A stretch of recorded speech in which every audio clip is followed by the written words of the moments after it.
네, 반갑습니다. 오늘 또 함께 킹덤트리 1-2의 8단원 하나님 나라의 10계명 32과입니다. 구별된 하나님의 이름과 시간에 대해서 한번 살펴보려고 합니다.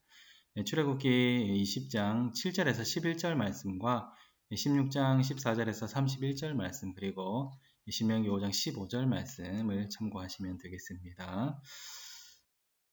우선 첫 번째로 합당하고 존귀한 하나님의 이름에 대해서 한번 생각해 보려고 합니다. 이번 이제 32과는요, 10계명 10개의 계명 중에 지난번에 이제 1계명, 2계명을 했었고요. 오늘은 3, 4계명 하는데 이제 1계명부터 4계명까지는 하나님에 대한 사랑인데 특별히 예배와 관련되어 있는 계명입니다. 첫 번째 1계명은 하나님 바른 예배의 대상이 누군가, 우리는 누구에게 예배를 드려야 되는가, 이게 첫 번째였다 그러면, 두 번째가 우리는 하나님께 예배를 드릴 때에 어떠한 방법을 따라서 예배를 드려야 되는가 하는 것이 두 번째였습니다. 그래서 바른 예배의 방법이 어떤가, 이 계명이었고요. 그리고 이제 3계명, 오늘은 3계명인데요. 바른 예배의 태도가 무엇인가? 바른 예배의 태도가 무엇인가? 이것을 한번 살펴보려고 합니다. 바른 예배의 태도라고 할 때에 우리가 하나님의 이름을 대할 때 어떤 태도를 가져야 되는가라는 것을 말해주고 있습니다. 그래서 출애굽기 20장 7절 말씀에 보면 여호와의 이름을 망령되게 부르지 말라라고 말을 합니다.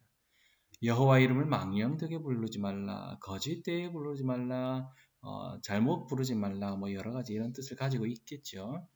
우리가 이제 우리나라 역대 대통령들이 많지 않습니까? 지금 이제 윤석열 대통령까지 해서 역대 대통령들이 많이 있는데 이 대통령들의 이름을 이제 희화화해서 부르는 경우들이 많이 있습니다. 뭐 그걸 따로 언급하지는 않겠고요. 친숙한 의미로 그렇게 뭐 부를 수도 있습니다. 친숙한 의미로, 뭐 좋은 의미로 부를 수도 있지만 어쨌든 그러나 그 어떤 용어들은 대통령을 아주 무시하는 수준을 넘어서 조롱하고 경멸하는 의미까지 포함하고 있는 그러한 대통령을 부르는 용어들이 있습니다. 만약에 그 용어를 그 대통령 앞에서 혹은 그 대통령의 부인이나 그 대통령의 자녀들 앞에서 사용했다고 하면 그 말을 듣는 대통령의 가족은 기분이 어떻겠습니까? 기분이 아주 좋지 않을 것입니다. 어쩌면 그 일로 인해서 감옥을 갈지도 모를 일입니다. 자, 이만큼 어떤 사람의 이름을 부르는 것을 아주 우리가 잘 불러야 된다는 것이죠. 하물며 사람의 어떤 대통령도 이러할진데 우리 하나님, 천지를 지으신 하나님의 이름을 사용한다고 할 때에 우리가 얼마나 더 조심해야 할까라는 것입니다. 우리 하나님께서 언제 어디서든지 우리의 음성에 귀를 기울이신 분이죠. 하나님의 이름을 함부로 부를 수 없다는 것입니다. 내 마음대로 이름을 부를 수 없는 그러한 분이 하나님이십니다. 하나님의 이름은 합당하고 존귀하게 불러야 하는 것입니다. 그런데 이렇게 하나님의 이름을 함부로 부르면 안 된다라는 생각을 너무나 지나치게 가진 나머지 이스라엘 백성은 하나님의 이름을 계속해서 부르지 못했습니다. 그래서 주님이라는 이름으로 가진 그것으로 불렀습니다. 그것이 아도나이입니다. 하나님의 이름은 아니고 그냥 주님, 주여 이런 말이죠. 아도나이 이렇게 그렇게 바꿔서 불렀습니다. 성경을 필사할 때도요. 하나님의 이름이 나오면 몸을 씻고요. 회개를 한 후에 기록을 했습니다. 그래서 하나님의 이름을 너무 안 부르다 보니까 하나님의 이름이 어떻게 발음하는지를 모르게 되었다고 합니다. 왜냐하면 히브리어를 아시는지 모르겠지만 히브리어는 자음으로만 계속 기록이 된 것입니다. 후대의 사람들이 이거는 이렇게 발음하겠지 저렇게 발음하겠지 발음 기호들을 후대에 붙여놨습니다. 그러니까 그것이 정확하게 어떤 발음인지 여호와인지 뭐 야훼인지 뭐 뭔지를 정확하게 모르는 경우까지 생겼습니다. 하나님의 이름은 하나님의 백성이 부지런히 불러야 됩니다. 하나님의 이름을 부르지 않는다고 했을 때에 하나님과의 신뢰 관계가 제대로 형성이 되지 않는 거죠. 하나님과의 친밀한 교제의 관계가 이루어지지 않는다는 것입니다. 그렇기 때문에 우리는 하나님의 이름을 계속해서 불러야 합니다. 그런데 하나님의 이름을 부를 때에 합당하게 불러야 된다는 거죠. 합당하게. 이 하나님의 이름을 가장 많이, 단시간 내에 가장 많이 부르는 시간이 언제입니까? 바로 예배 시간일 것입니다. 우리가 기도할 때에, 우리가 찬양할 때에, 우리 하나님 말씀을 들을 때에, 우리가 하나님 앞에 회개할 때에 하나님의 이름을 부릅니다. 모든 것들이 망라되어 있는 순간이 언제입니까? 바로 예배 시간입니다. 예배를 잘 드릴 필요가 있다는 거죠. 우리가 이 예배 시간에 하나님을 가장 높이기도 하고요. 하나님을 가장 망령되게 부를 수 있다는 것을 우리가 명심해야 합니다. 그래서 우리가 예배 가운데에 예수 그리스도의 공로를 의지하여서 하나님을 이름을 바르게 합당하게 경외하는 태도를 가지고 불러야 할 것입니다. 그래서 우리가 하나님의 이름을 높이고 하나님께 영광 돌리는 삶을 살아야 한다는 거죠. 이것이 이제 3계명입니다. 4계명. 4계명은 하나님을 창조주로 고백하는 안식일에 대해서 이제 4계명이 이야기합니다. 하나님께서 4계명은 이제 바른 예배 시간을 이야기하는데요. 4계명에 보면 안식일을 기억하여 거룩하게 지키라 이렇게 하고 있지 않습니까? 안식일 제도는 언제 생겼습니까? 안식일 제도는 바로 창조하셨을 그때 생겼죠. 첫째 날, 둘째 날, 셋째 날, 넷째 날, 다섯째 날, 여섯째 날 사람까지 만드시고 그리고 그 다음 날에 안식하셨다, 쉬셨다 이렇게 일곱째 날에 쉬셨다라는 것입니다. 그러니까 창조의 일곱 번째 날은 안식일인 것이죠. 그래서 하나님께서 이 창조의 일곱 번째 날을 안식일로 만들어 주셨고요. 그리고 이 창조 첫 번째부터 만들어진 이 안식일에 이 시간에 무엇을 하는가? 그러면 그때는 바로 하나님을 나의 창조주로 고백하는 시간. 어떻게 해요? 하나님을 예배함을 통해서 하나님을 창조주로 고백하는 시간으로 삼는 것입니다.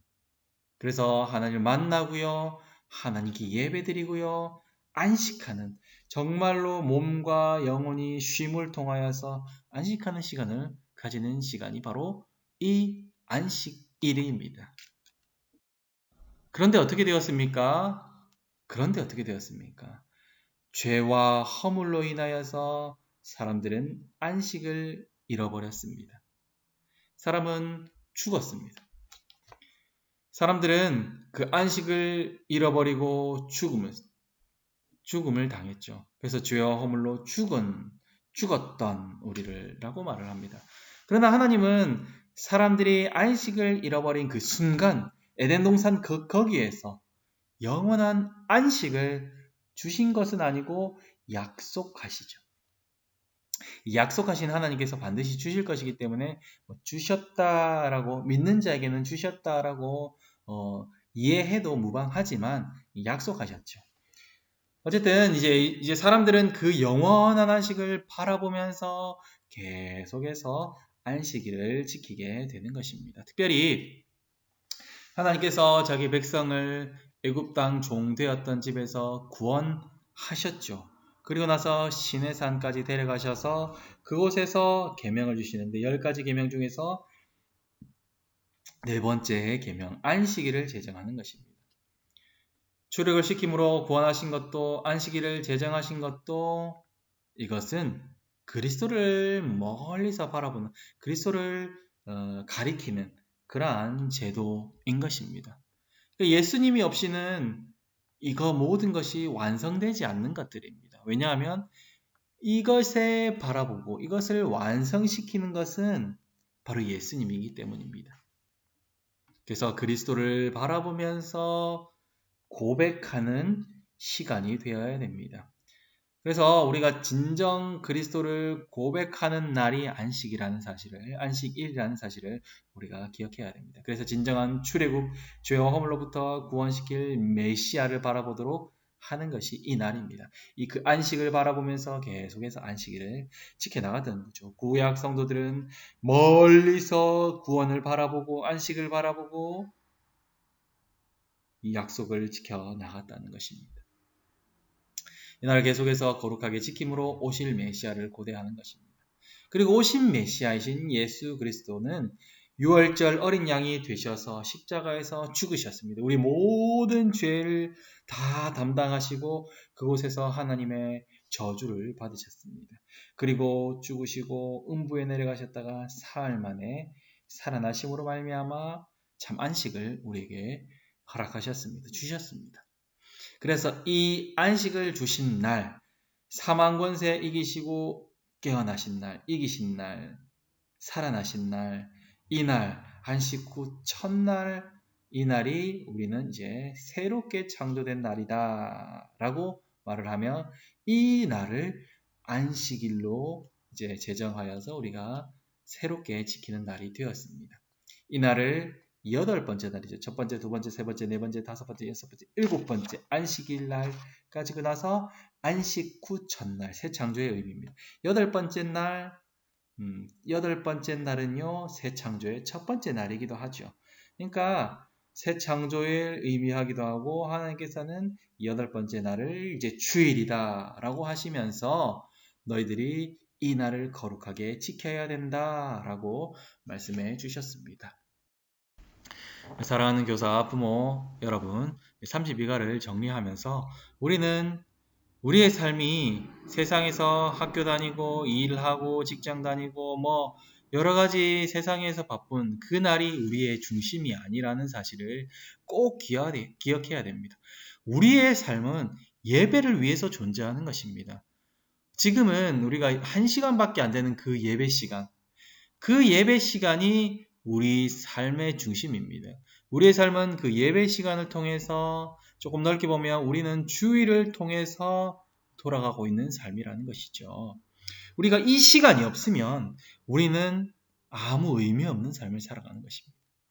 우리의 삶의 목적은 예배입니다. 그리고 우리가 이 육신을 벗고 이 모든 것이 끝나고 다음 하나님의 그 온전한 날, 새하늘과 새 땅이 되는 그 날에는 우리는 영원히 예배드리는 그러한 삶을 살게 될 것이기 때문입니다. 그렇기 때문에 우리는 이 시간, 이 일주일 중에 이 시간을 기억하면서 바르게 지키면서 살아야 할 것입니다. 그리고 우리는 우리 하나님의 이름을 거짓되게 부를 수 없습니다. 우리는 하나님의 이름을 날마다 경외하며 그 하나님의 이름을 높이는 성도가 되어야 할 것입니다. 우리를 살려주신 그 하나님, 예수 그리스도 우리에게 생명 주시기 위해서 그 아들을 보내신 성부 하나님, 그리고 우리에게 그것을 깨닫게 해주시기 위해서 우리에게 믿음을 주시기 위해서 우리를 거룩하게 해주시는 성령 하나님, 이 삼위일체 하나님을 믿는다면 하나님에 대한 우리의 태도가 진실되고 경외하는 태도가 될 수밖에 없습니다. 하나님의 이름을 가볍게 부르다니요. 그럴 수 없는 것입니다. 그리고요, 우리는 바르게 예배를 드리고 먼저 하나님의 이름을 높이며 우리가 먼저 주일을 거룩하게 지내는 성도가 되어야 됩니다. 주일을 예배 드리는 날로 가르치는 부모가 되어야 됩니다. 어떻게 가르칩니까? 먼저 내가 예배자가 되는 거죠. 먼저 내가 예배자로의 삶을 살아가는 것입니다. 먼저 내가 예배를 소중히 여기며 하나님을 경외하는 모습을 살아가는 것이죠. 그 삶을 통해서 교육하는 거 제일 좋은 방법입니다. 삶이 되어 있지 않고 계속 가르치기만 한다. 오히려 역효과를 낳죠. 우리의 삶이 먼저 하나님을 예배하고 하나님을 높이고 그 시간을 거룩하게 지키는 것 첫 번째입니다. 두 번째, 그 다음에 어떻게 될까요? 우리 자녀들에게 예배의 날을 하나님의 이름을 거룩하게 높여야 된다는 것을 가르치는 것이죠. 그리고 함께 손잡고 예배를 드리고요. 우리 함께 가르치고 함께 기도하고 함께 하나님 앞에 나아가는 것이 필요한 것입니다. 그래서 우리 자녀들이 예배자가 되는 그날까지 우리 자녀들이 예배가 정말 우리의 삶의 목적이라는 것을 확실히 알 때까지 우리 자녀들에게 계속해서 가르치고 함께 동력하는 그러한 우리 모두가 될 수 있기를 간절히 소망합니다. 아멘.